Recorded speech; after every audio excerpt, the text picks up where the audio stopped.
Hey there, welcome back. We're here with another Contact Improvisation live stream for you all. And this is our fifth one.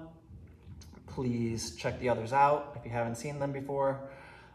Leave some comments, tell me what you think. If you're a teacher, is this useful in your classes? If you're a student, are you trying them at home? Let us know what's going on. Please subscribe also.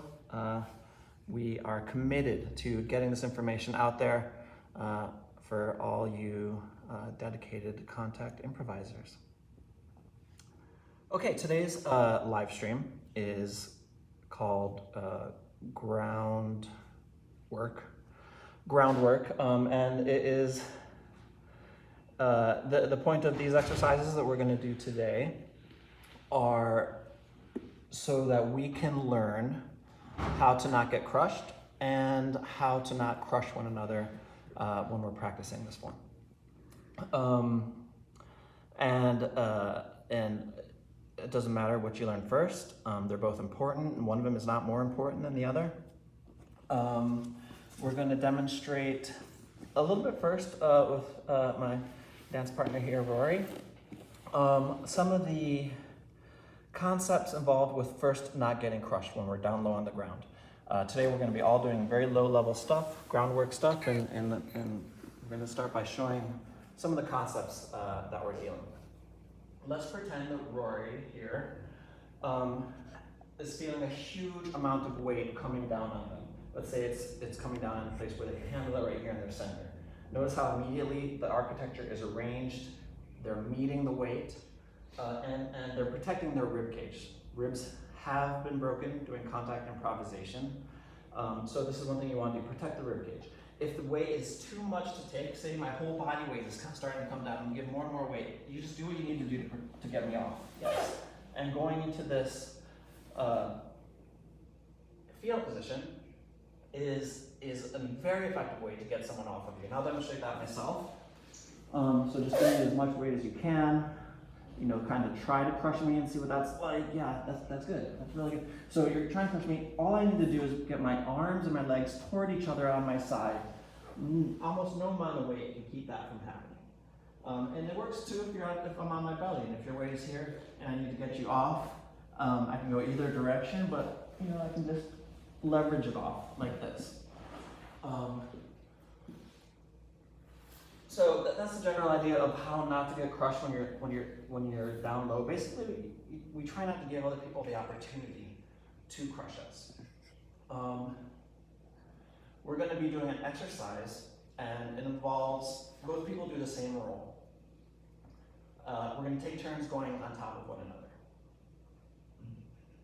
another. The keys to this exercise are that the person underneath is always the leader, the motor, better connected to the earth. And for the purposes of this exercise, they will determine when they're ready for the other person to come off and when they want the other person to be on them, basically. It's up to the person underneath. The person on top, the entire goal is to give the person underneath the freedom to make those decisions. So while staying connected on top, the person underneath should be able to move in any direction they want to, regardless of how much weight is on top of them. So we're going to demonstrate this for you.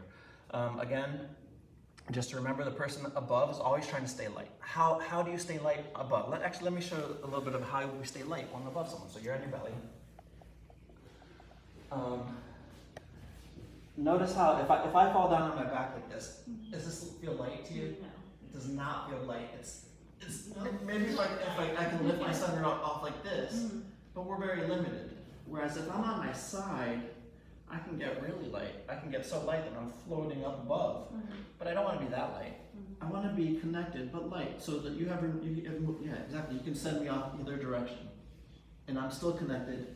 You can send me off this direction. Notice how I'm using my arms to stay light in every situation, and my legs over here.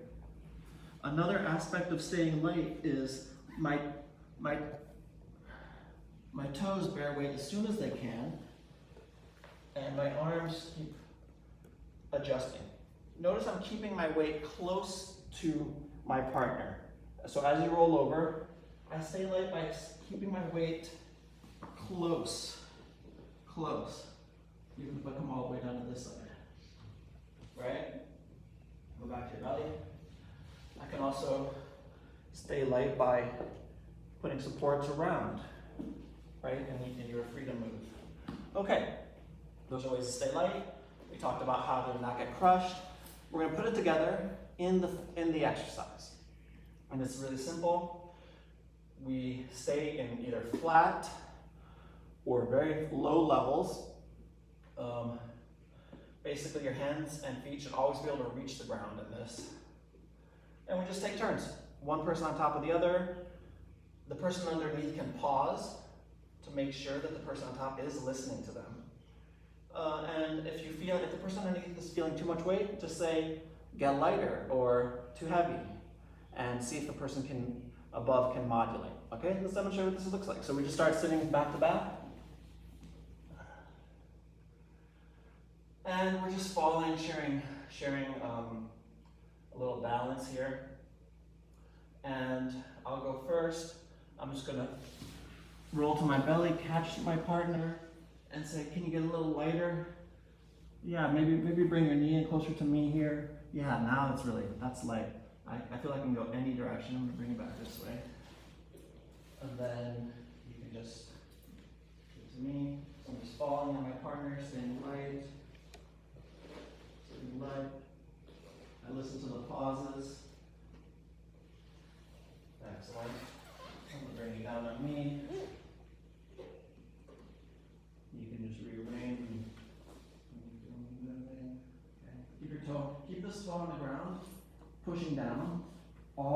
Yeah. See how that makes you lighter even there? You can be lighter at any here. Get lighter here.